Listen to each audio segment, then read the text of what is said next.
إن الحمد لله نحمده ونستعينه ونستغفره ونعوذ بالله من شرور أنفسنا وسيئات أعمالنا من يهده الله فلا مضل له ومن يضلل فلا هادي له أشهد أن لا إله إلا الله وحده لا شريك له وأشهد أن محمدا عبده ورسوله la nabiyya wa la rasula ba'dah amma ba'd. Yang terhormat Ketua PPNA Mbak Diah,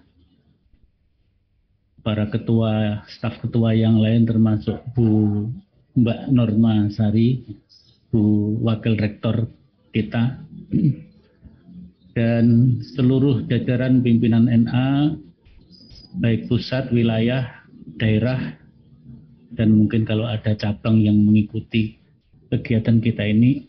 Alhamdulillah, kita panjatkan puji syukur kepada Allah Subhanahu wa Ta'ala pada pagi hari ini, sampai terutama kalau saya sampai siang saja. Kalau semuanya nanti sampai malam kita dapat berjumpa dalam pengajian Ramadan.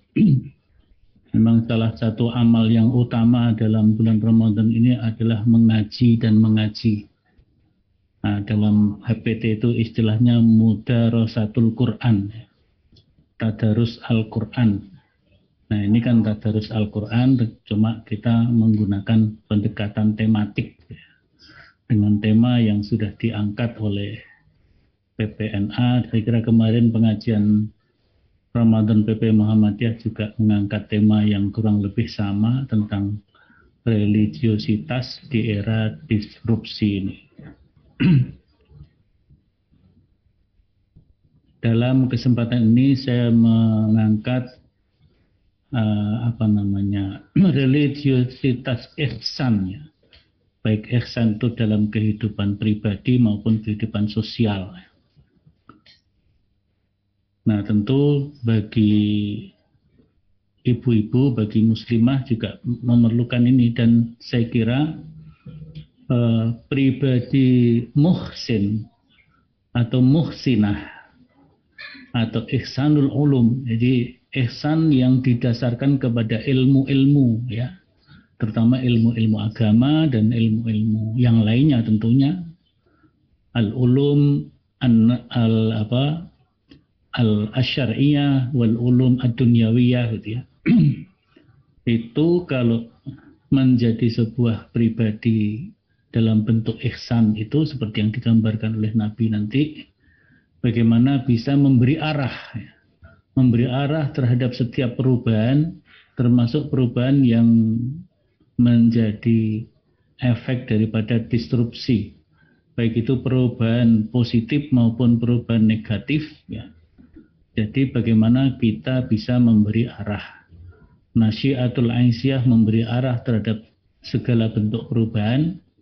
Begitu juga diperluas adalah persyarikatan Muhammadiyah. Sebagaimana dalam surat Ar-Ra'd ayat 11 itu, innallaha la yughayyiru ma biqaumin hatta yughayyiru ma bi anfusihim. Ya. Jadi itu adalah memberi arah perubahan. Jadi bukan mengikuti perubahan yang ada saja, tapi memberi arah perubahan dengan memahami perubahan yang terjadi. Nah, untuk itu perlu bekal-bekal, dan Al-Quran sudah memberikan bekal yang sangat kuat, yang sangat bagus kepada kita semuanya. Nah, di dalam Al-Quran surat An-Nahl ayat 128, Allah menyatakan, saya jarang menggunakan kata-kata Allah berfirman.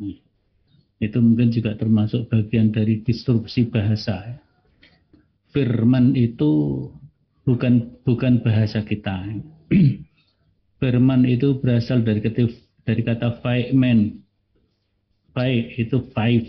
Fai itu four, ya. Fai itu four, 4. Men itu orang. Jadi firman Allah yang ditulis oleh 4 orang. Nah, itu berarti Injil. Ada Matius, Lukas, Markus, Yohanes. Ya. Jadi kalau kita mengatakan Tuhan berfirman, ya, jadi Tuhan berkalam sesuai yang dicatat, dikutip, ditulis oleh 4 orang. Maka saya jarang menggunakan Allah berfirman, tapi Allah berkalam atau Allah menyatakan. Innallaha ma'al ladzina taqaw wal ladzina hum muhsinun. Sungguhnya Allah beserta orang-orang yang bertakwa dan orang-orang yang berbuat ihsan. Dan kalau sudah disebut dengan bentuk isim fa'il itu adalah bentuk yang sesungguhnya. Seperti kalau al-mu'minun dengan alladzina amanu itu bentuknya beda. Kalau alladzina amanu itu adalah orang yang sedang berproses menuju beriman. Tapi kalau sudah al-mu'minun itu sungguh-sungguh beriman. Ini muhsinun sungguh-sungguh muhsin. Bentuk ma'iyahnya seperti apa? Bentuk ma'iyatullahnya seperti apa? Kan disebutkan itu innallaha ma'a. Jadi ma'a beserta menyertai orang-orang yang bertakwa itu ma'iyahnya dalam bentuk di sini disebutkan ya dalam tafsir itu innallaha subhanahu wa ta'ala ma'al ladzina taqaw bimtisali ma amar wajtana bima naha. Di situ artinya orang yang bertakwa itu diantaranya ciri utamanya adalah taat kepada apa yang diperintah oleh Allah dan menjauhi apa yang dilarangnya. Nah, kema'iyatullah, kebersamaan Allah dengan orang yang bertakwa itu disebutkan di sini bin nasri wat ta'yid, dengan pertolongan dan penguatan. Nasr itu pertolongan dari yang maha tinggi kepada makhluk-makhluknya. Dari Khalik kepada makhluknya itu bentuknya an-nasr, nasr. Maka kita mengatakan nasrum minallah wa fathun qarib. Wa ta'yid itu penguatan. Wa ma'al ladzina yuhsinuna, dan berserta orang-orang yang selalu berbuat ihsan. Di situ bentuknya adalah ada faraidihi, menunaikan faraid-faraidnya, fardu-fardunya, kewajiban-kewajibannya. Ini faraid bukan faraid warisan ya, tapi faraid dari kata fardu. Wal qiyami bi huquqihi, dan menegakkan kewajiban-kewajiban dan haknya. Waluzumi ta'atihi, dan mengutamakan ketaatan kepada Tuhan, kepada Allah. Bi'aunihi, ya.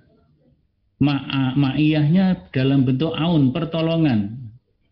Tadi ada pertolongan nasr, ada pertolongan aun, ta'awun.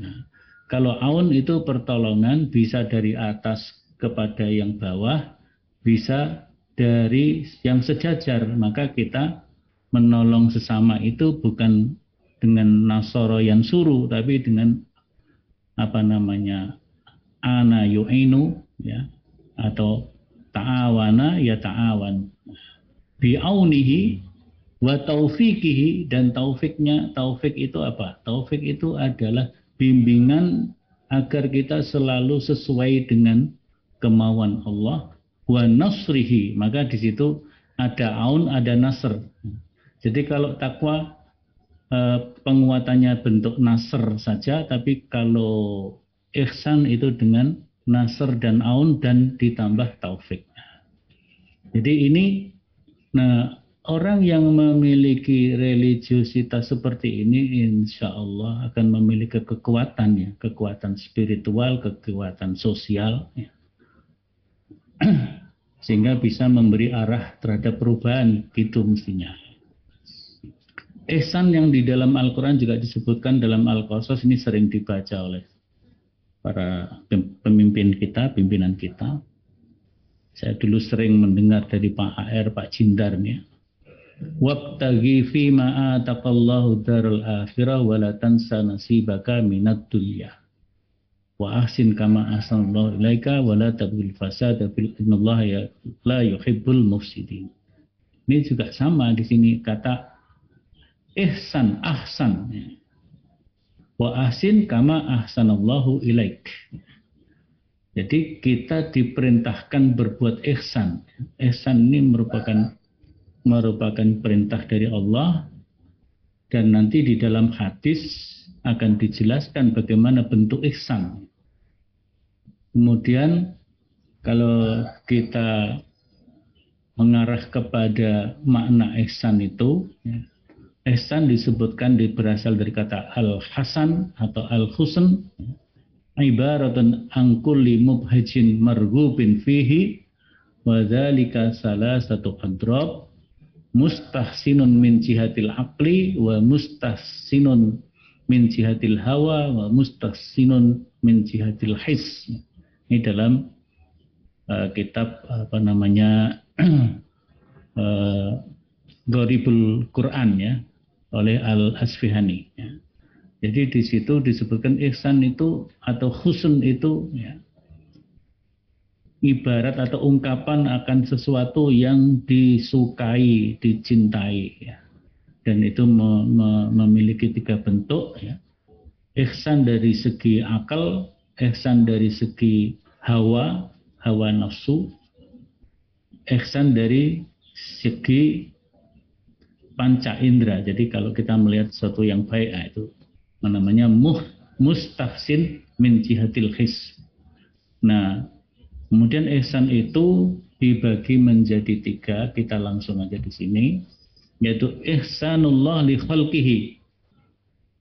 Ihsannya Allah kepada makhluk-makhluknya, kemudian ihsanullah ma'al makhluqat, ihsanul insan ma'allah ya.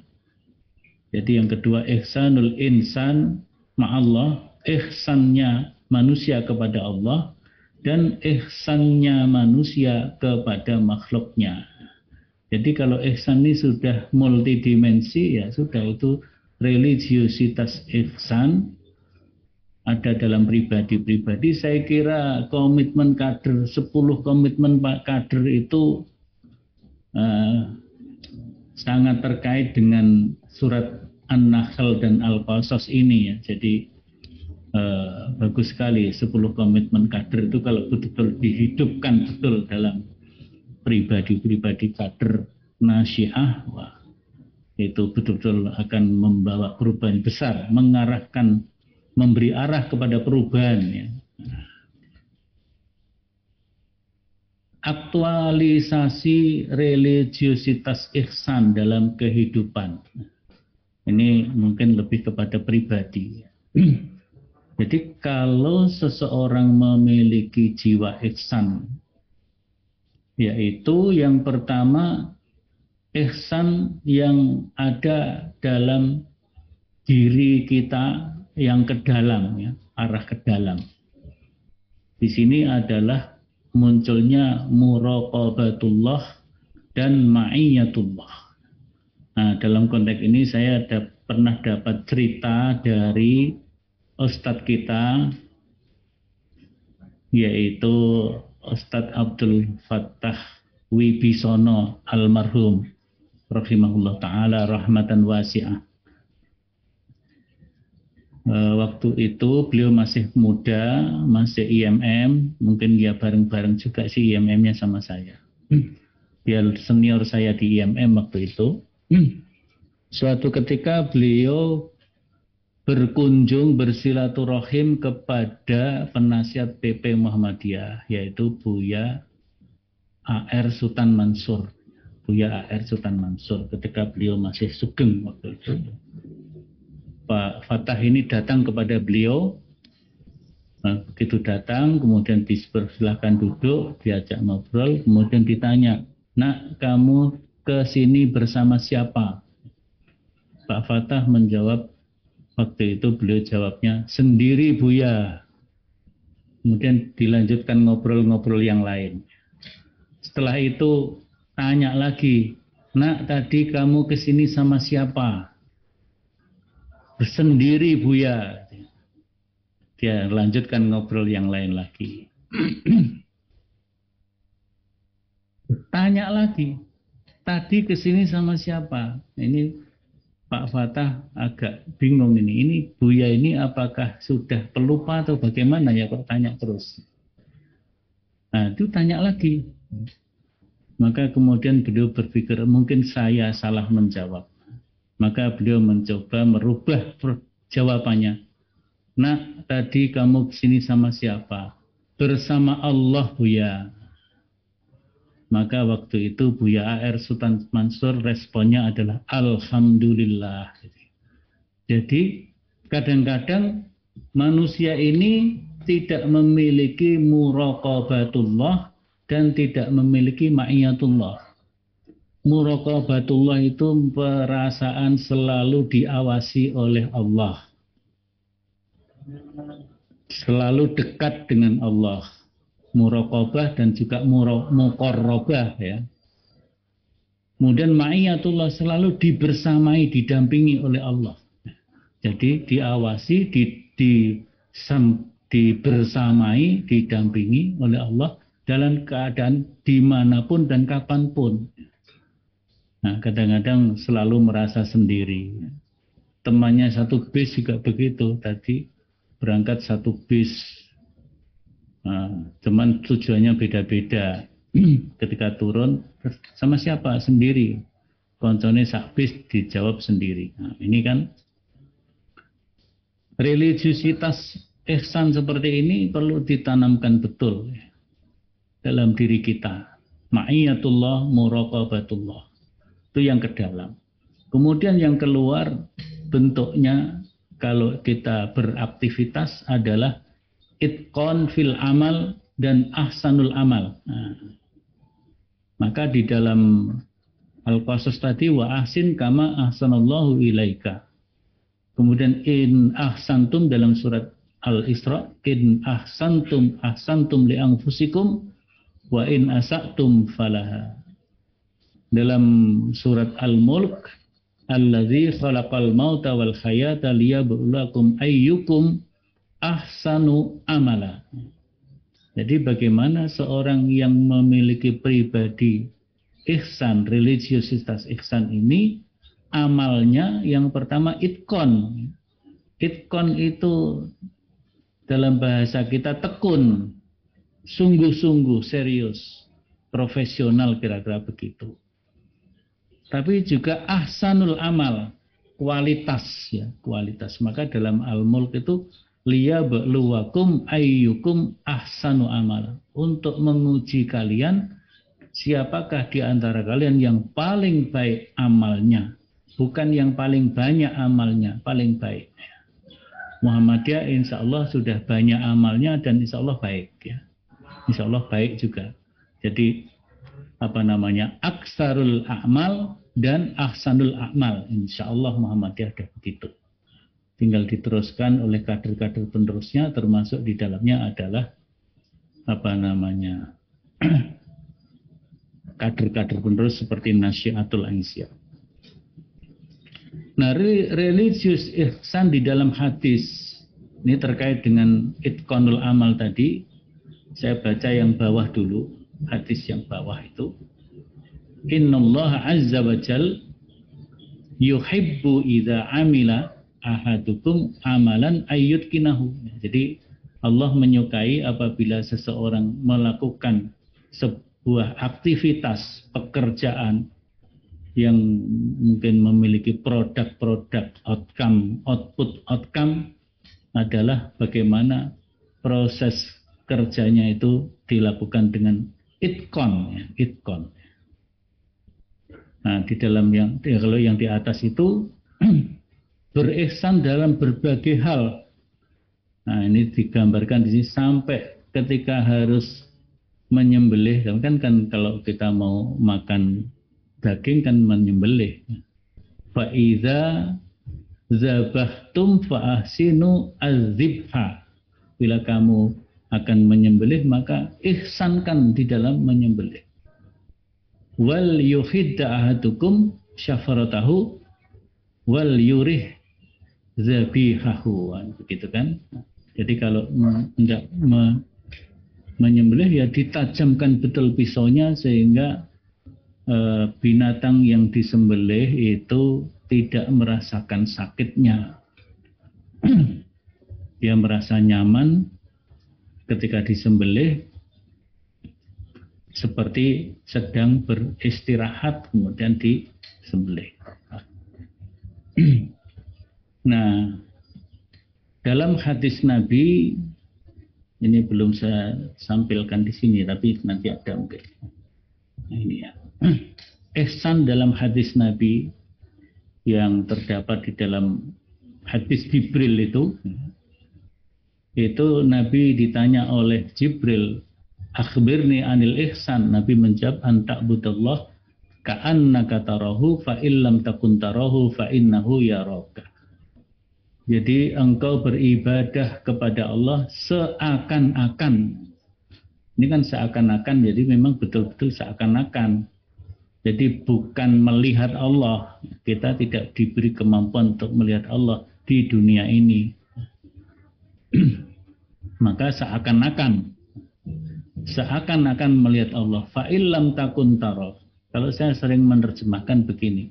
Karena kamu tidak bisa melihat Allah. Fa'innahu yaraka. Sesungguhnya Allah melihatmu. Kamu yakin Allah selalu melihatmu. Inilah ihsan. Jadi kalau misalnya pegawai UAD itu, kalau lihat ada mobilnya Bu Normasari, wakil rektor bidang SDM, wah itu Bu Norma ada, kita harus sungguh-sungguh. Nah, kira-kira begitu ya. Jadi kalau diawasi, dibersamai oleh pimpinan, sungguh-sungguh kerjanya. Tapi mudah-mudahan walaupun nggak ada Bu Norma juga mereka semuanya sungguh-sungguh karena ma'iyatullah tadi, bukan ma'iyatu Bu Norma. Nah, kalau ma'iyatu Bu Norma nggak ada, santai-santai. Tapi lihat mobil saja, wah ini Bu Norma berarti ada, ini mobilnya ada kok, kita harus sungguh-sungguh. Itu kira-kira fa'innahu yaraka itu seperti itu. Maka kemudian penggabungan antara tadi muraqabatullah, ma'iyatullah dengan itqanul amal, maka pribadi ihsan itu, kalau muraqabatullah, ma'iyatullah, zikrullah itu kira-kira dimensi akidahnya, syariahnya kuat seperti yang ditanamkan dalam 10 kode etik kader tadi ya.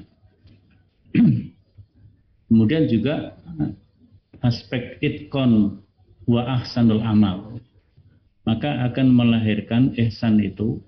Yang pertama ma'iyatullah, muraqabatullah, akidah, ibadah, syariah akan melahirkan al-akhlaq al-karimah. Ihsan bimakna al-akhlaq al-karimah. Nah, itqan wa ahsanul amal akan melahirkan sikap profesional. Dan pertemuan antara al-akhlaq, al-karimah, dan sikap profesional melahirkan sikap sosial. Artinya kan di situ seorang profesional memiliki peran-peran di masyarakat dengan akhlak dan moralitas yang tinggi, maka dia akan memiliki sikap sosial yang tinggi, yang baik. Ya, itu menjadi pribadi-pribadi religiositas ihsan yang optimal. Nah, strategi ihsan berdasarkan Quran Sunnah dalam kehidupan bersama. Nah, ini kehidupan individu tapi dalam kehidupan bersama, kehidupan jamaah. Nanti yang kehidupan keluarga, lembaga kan sudah ada yang membahas sendiri. Tentu di sini kita terus menguatkan dakwah. Dakwah ada dakwah dengan berbagai dimensi pendekatan seperti dalam An-Nahl 125, ud'u ila sabili rabbika bil hikmati wal mau'izatil hasanah, dan seterusnya, wajadilu billati ahsan. Yusuf 108, Ini kalau IPM ini mesti hafal Yusuf 108. Ini fitoh perjuangan IPM zaman saya dulu ayatnya ini. Nggak tahu kalau sekarang. Ali Imran 104, 110 apalagi pasti semuanya sudah hafal. Kemudian juga tazkirah, dakwah tazkirah, saling mengingatkan. Fadzakir fa inna dzikra tanfa'ul mu'minin. Surat Az-Zariyat 55. Fadzakir in nafa'atiz dzikra al-a'la. Taklim. Nah, itu dalam surat Al-Alaq. Wa 'allamal insana ma lam ya'lam. Kemudian pemberian penghargaan tapi juga pemberian sanksi. La in syakartum la azidannakum, pemberian penghargaan. Pemberian sanksi wala in kafartum inna azabi lasyadid. Keteladanan para pemimpin. Nah, pemimpin ini perlu bersiap diri untuk menjadi contoh yang baik. Wa man ahsanu qaulan mimman da'a ilallah wa amila sholihah. Fussilat 33. Nah, selanjutnya kita melihat pendiri Muhammadiyah kita. Tadi ada tokoh Buya A.R. Sultan Mansur, itu kan betul-betul tertarik masuk Muhammadiyah karena melihat pribadi, religiositas pribadi Kiai Dahlan. Jadi suatu ketika Kiai Dahlan ceramah di Pekajangan. Buya A.R. Sultan Mansur sudah merantau di Pekajangan. Kiai Dahlan ceramahnya bagus, menarik, masuknya ke dalam hati. Ya. Maka Pak A.R. Sultan Mansur ini begitu tertarik, terpesona. Maka beliau secara diam-diam membuntuti Kiai Dahlan untuk ikut ke Jogja. Waktu itu masih ada kereta stasiun Pekalongan menuju Jogja. Kiai Dahlan beli tiket, beliau ikut beli tiket. Terus mengikuti sampai Jogja. Jogja nanya kepada sekitar Kauman, Kiai Dahlan mana rumahnya? Maka kemudian ditunjukkan, oh itu rumahnya. Kemudian kalau ibadah sholat 5 waktu biasanya di mana beliau? Tunjukkan di maka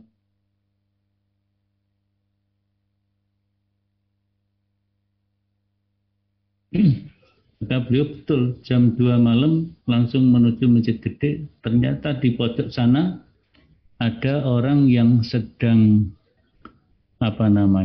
melaksanakan sholat, kira-kira sholat tahajud. Tanya kepada jamaah yang ada di situ yang sudah hadir juga, itu adalah Kiai Dahlan. Berarti ceramahnya menarik, menusuk dalam hati, ibadahnya juga betul-betul kuat ya, religiositas ibadahnya. Belum puas, maka ingin beliau lihat bagaimana sikap sosialnya, peran sosialnya. Maka di waktu setelah sholat maghrib, beliau langsung datang ke rumahnya, rumah Kiai Dahlan, dan pada Kiai Dahlan beliau menyampaikan bahwa beliau seorang musafir, aslinya dari Sumatera Barat, kemudian tinggal di Pekalongan, kehabisan pakaian. Nah, Kiai Dahlan waktu itu kan pedagang batik. Maka beliau beri sarung yang terbaik dan baju yang terbaik. Ini bukan dipinjami tapi diberikan. Dan yang diberikan bukan pakaian pantas pakai, tapi pakaian yang baik. Nah, itu sudah komplit. Ngomongnya bagus, muraqabatullahnya juga bagus, kemudian sikap sosialnya bagus, maka beliau kemudian masuk Islam. Jadi Kiai Dahlan menerapkan ini, wal asr dan al maun, kira-kira seperti itu, dan ayat-ayat yang lain yang terkaitnya. Jadi, memurnikan tauhid, mentazkiyah diri, tazkiyatun nafas. Maka kalau kita baca 7 falsafah Kiai Dahlan, yang pertama adalah tazkiyatun nafas. Begitu juga dalam 17 kelompok ayat Al-Quran juga tazkiyatun nafas, membersihkan diri sendiri. Nah, baru kemudian sikap sosial dalam al-ma'un. Jadi wal asr dulu baru al-ma'un. Ini kira-kira secara garis besar religiositas ihsan ala Kiai Dahlan. Kiai Dahlan mengambil 3 martabah di sini, 3 tingkatan itu, yaitu tingkatan tauhid, fitrah, tazkiyah, dan tadkhiyah atau al-ma'un.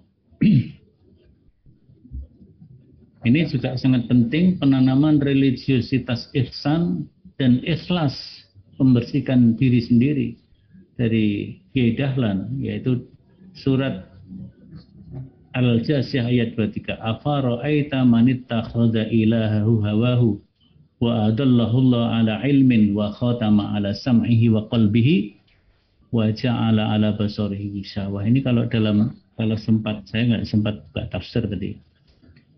Dalam tafsir disebutkan dia, orang yang menjadikan hawa nafsu sebagai ilahnya itu akan disesatkan oleh Allah meskipun dia dalam keadaan berilmu. Nah, di situ. Jadi banyak orang memiliki ilmu, bahkan ilmunya juga ilmu agama pun disesatkan oleh Allah karena hawa nafsu menjadi ilahnya.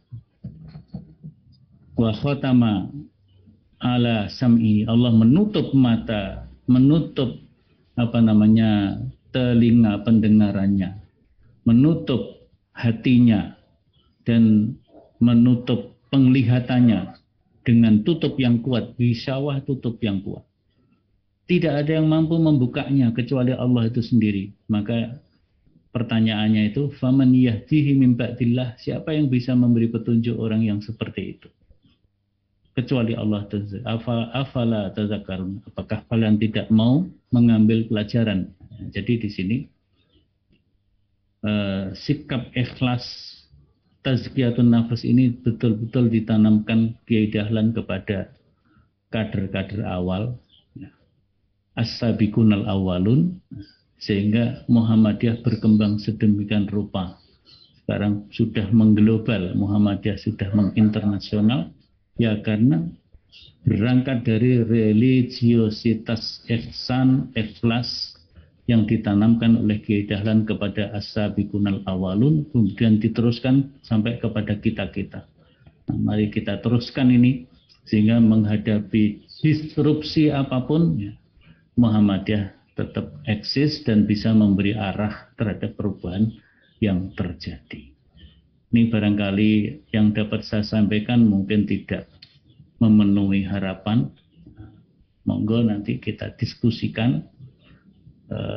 Selanjutnya saya kembalikan kepada moderator. Terima kasih. Assalamualaikum warahmatullahi wabarakatuh. Waalaikumsalam.